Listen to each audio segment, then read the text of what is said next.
This is Orangeville Rise, west of the community of Orleans in Orange County, southern Indiana.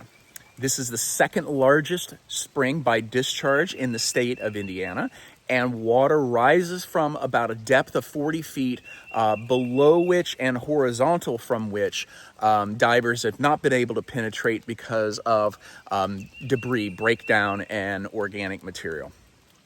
The water that you see here at Orangeville Rise comes from our east in the Mitchell Plateau, and this is one of the two major rises from which the Lost River begins.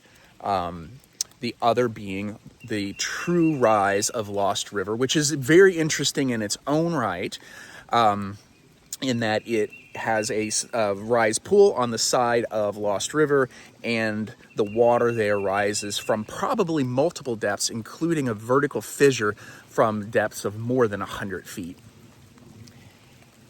The water here at Orangeville Rise has been studied many times. The reason being, not only is it just because it's an important large spring in the state of Indiana, but also because it is one of the two major rises of a very large karst watershed in the Lost River Basin.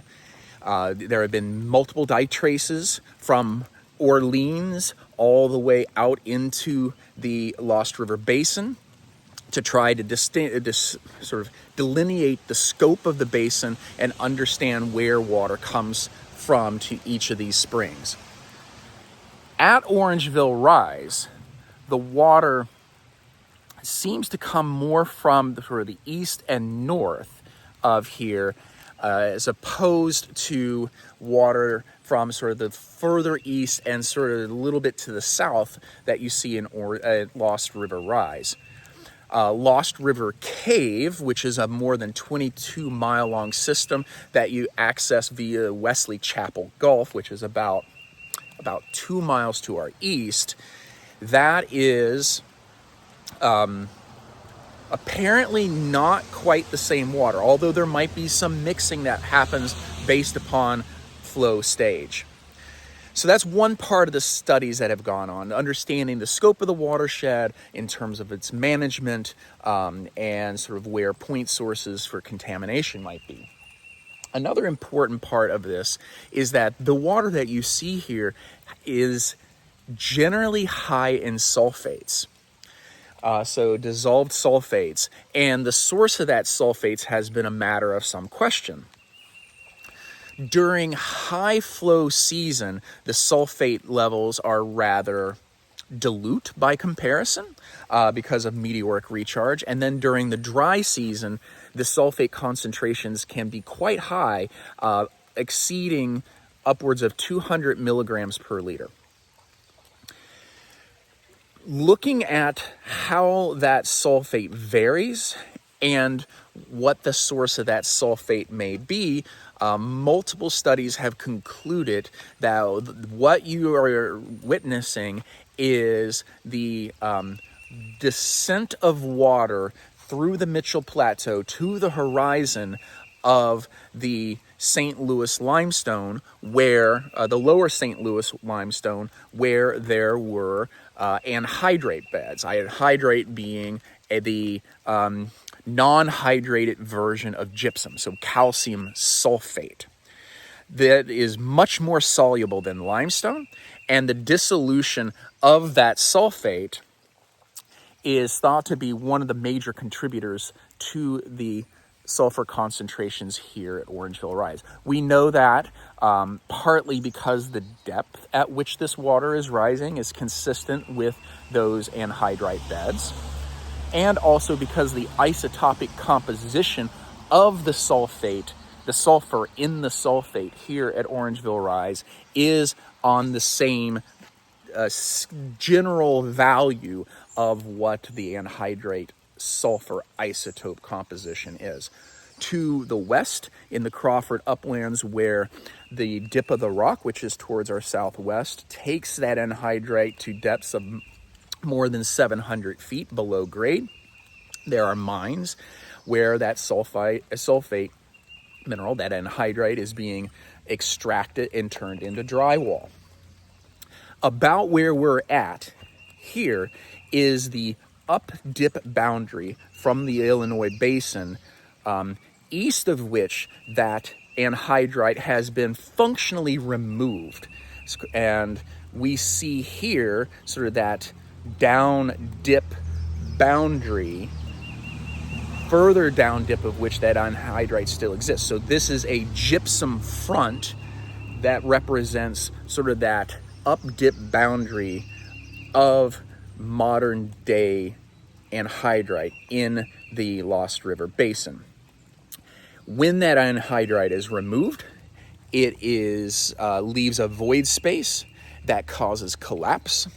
And so we see sort of a rubble breccia type facies that propagate upward into the Lost River Basin, and at some point that crops up at the surface, and we see residual chert from the Lost River chert, and we see rubble that is left over from the dissolution of that gypsum. When you have groundwater flowing through carbonate, as we have here in the Lost River Basin, it will saturate with respect to calcium and bicarbonate and no longer dissolve anymore.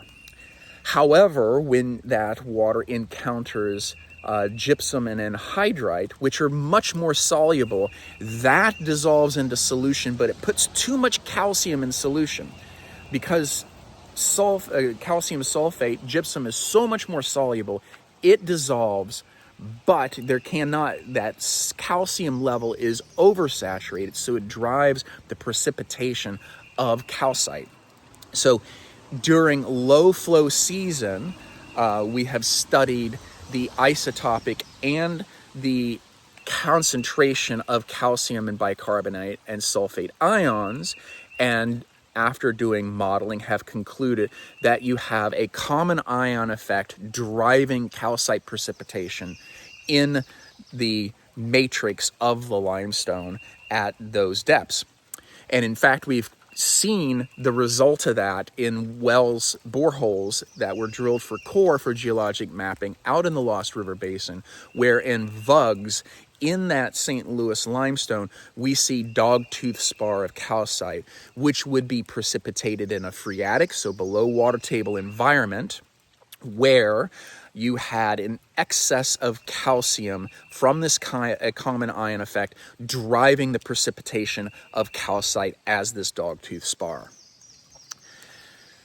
There's a lot more to this story in terms of it not being the only representative source of sulfate dissolved in groundwater in the Mitchell Plateau. We could go north to Blue Spring Caverns and find a different source of sulfate that is being put into solution by rising brines associated with hydrocarbons at depth. That type of system is very different, and so in that case we see enhanced dissolution of limestone because of the generation of sulfuric acid from dissolved sulfide, hydrogen sulfide, whereas here we see the opposite. And those distances between those sites are less than 15, 20 miles apart. So really cool sort of two sides of the same sulfur story in a region that is well known and well studied for cave and karst phenomena.